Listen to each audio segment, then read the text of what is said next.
What if the power you seek in the world is not out there, but lies dormant in every fiber of your being, waiting only to be awakened?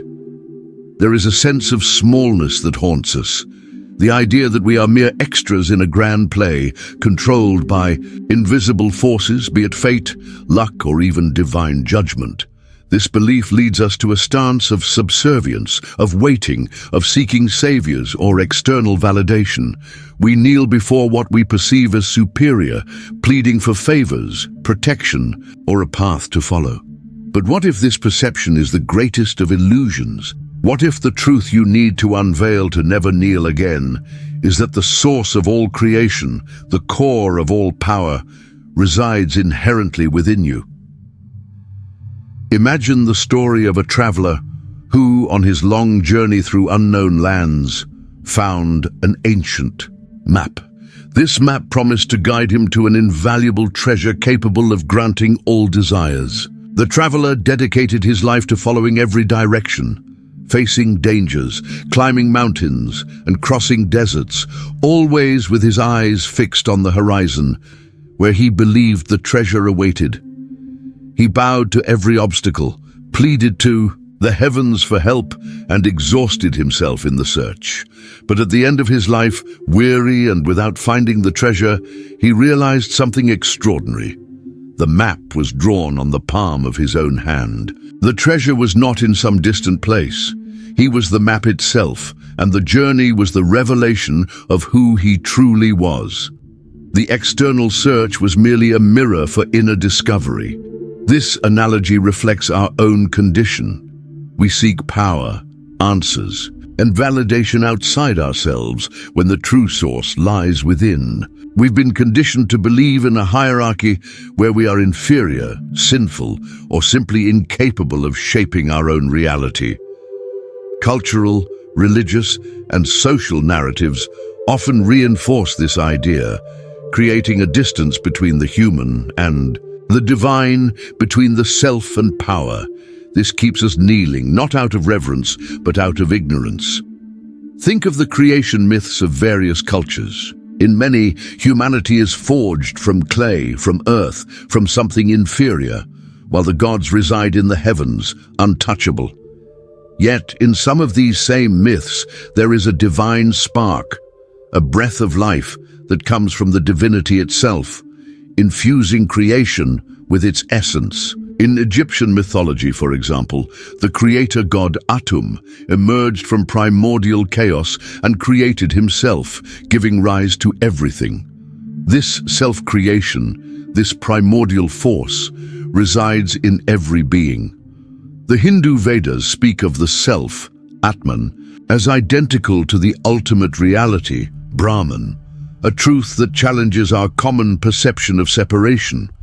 It's a reminder that we are made of the same substance as the stars, of the same intelligence that governs the cosmos.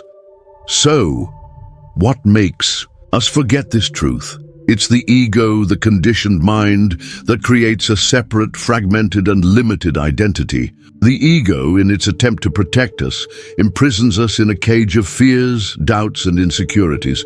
It convinces us that we are small, insufficient, and that we need something external to complete us. This is the root of our kneeling, the belief in our own inadequacy.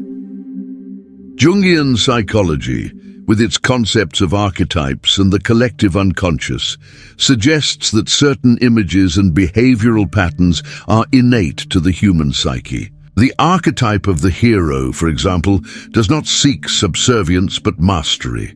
Their journey is one of individuation, of becoming who they truly are, facing their inner and outer dragons. And at the end of their journey, the hero does not kneel but rises in their wholeness, aware of their intrinsic power. When we kneel, we are, in a way, denying our own hero archetype. If this idea of innate power intrigues you, if you feel there is more to you than what you've been taught, consider subscribing to the channel and engaging with the video. This journey of rediscovery is the key to your freedom. But how can we, in practice, stop kneeling and begin to rise in our own dignity and power?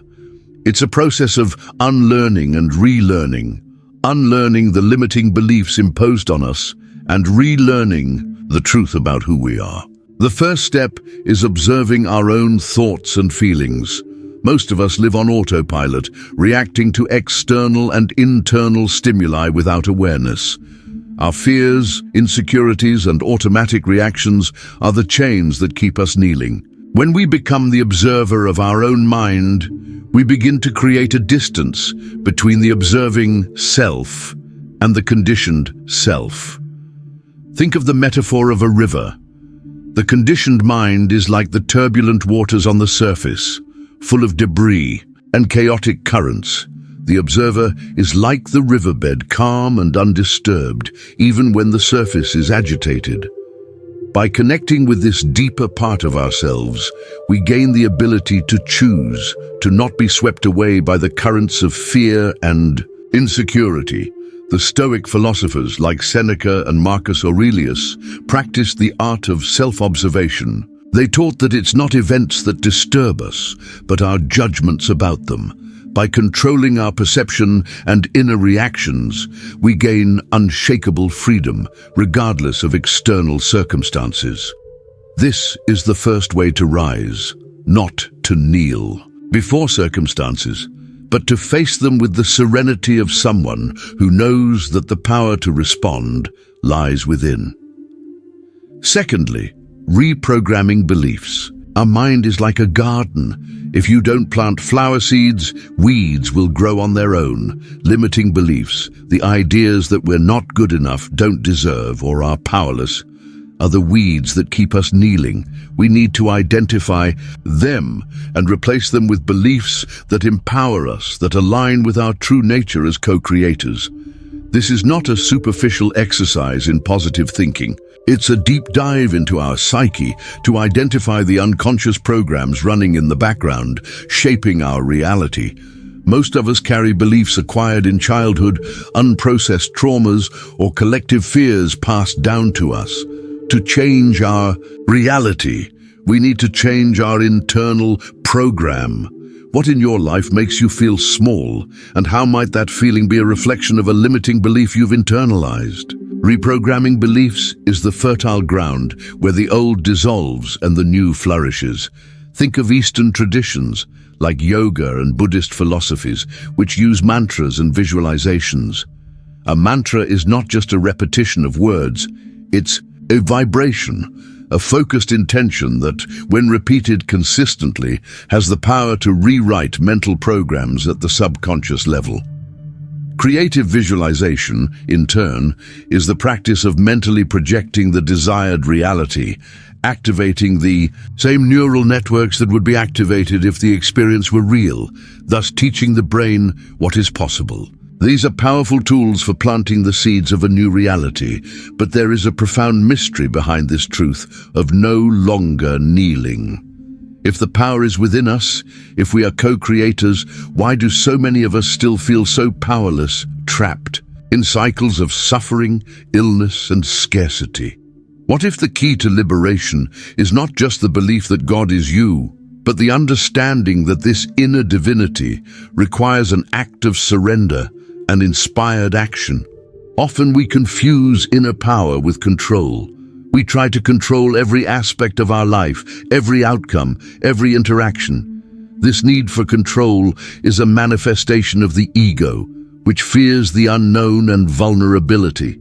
However, true power does not lie in control, but in the ability to surrender, to trust in the flow of life, to allow a greater intelligence to work through us. It's a paradox. To rise, you must first surrender. Not surrender to defeat, but surrender to your own divine essence, to the universal flow. Think of the story of Shiva, the Hindu god of destruction and transformation. He is often depicted as an ascetic, meditative, who dances the Tandava, the cosmic dance that destroys the universe to recreate it. Shiva's destruction is not malevolent. It's a liberation, a clearing of what is old and obsolete so that the new can arise. The act of surrender is not passivity, but an active dance with the universe, a flow where you allow what needs to be destroyed to dissolve so that your true essence can emerge.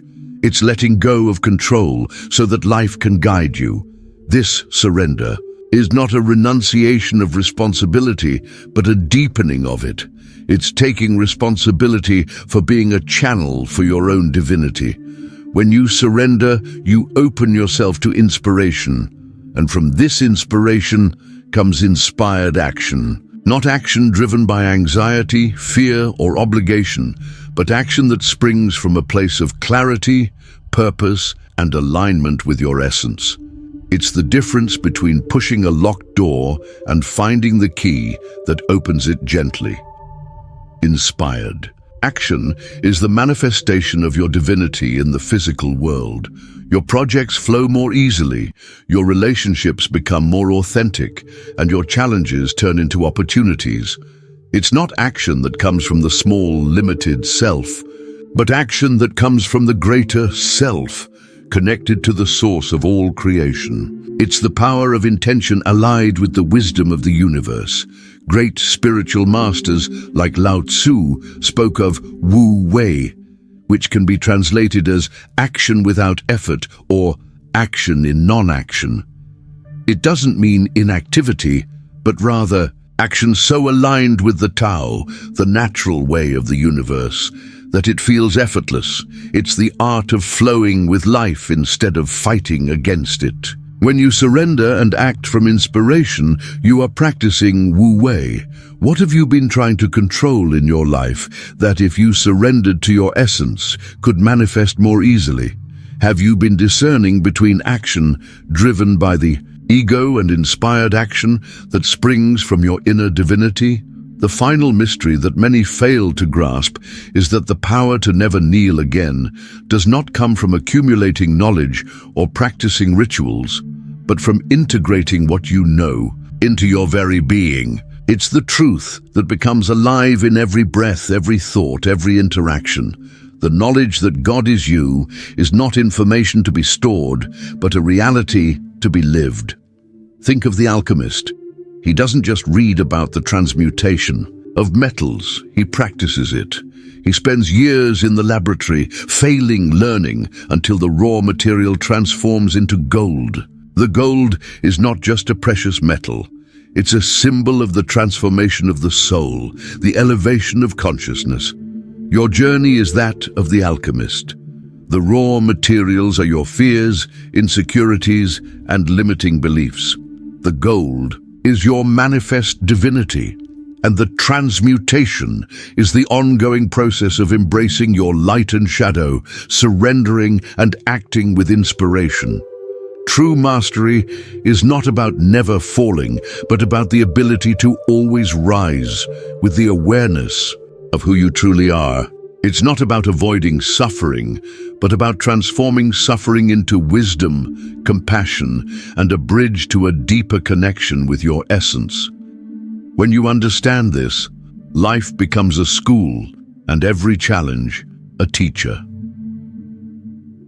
The revelation is that you don't need an external throne to rule your life, because the vastest and most powerful kingdom resides within you.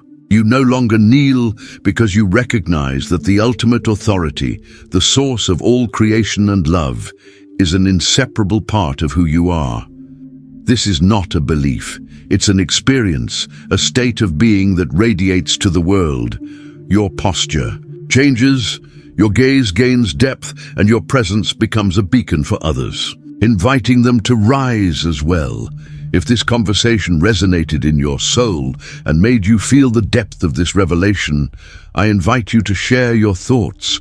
Leave the word freedom in the comments to tell me how this video helped you reconnect with your inner truth.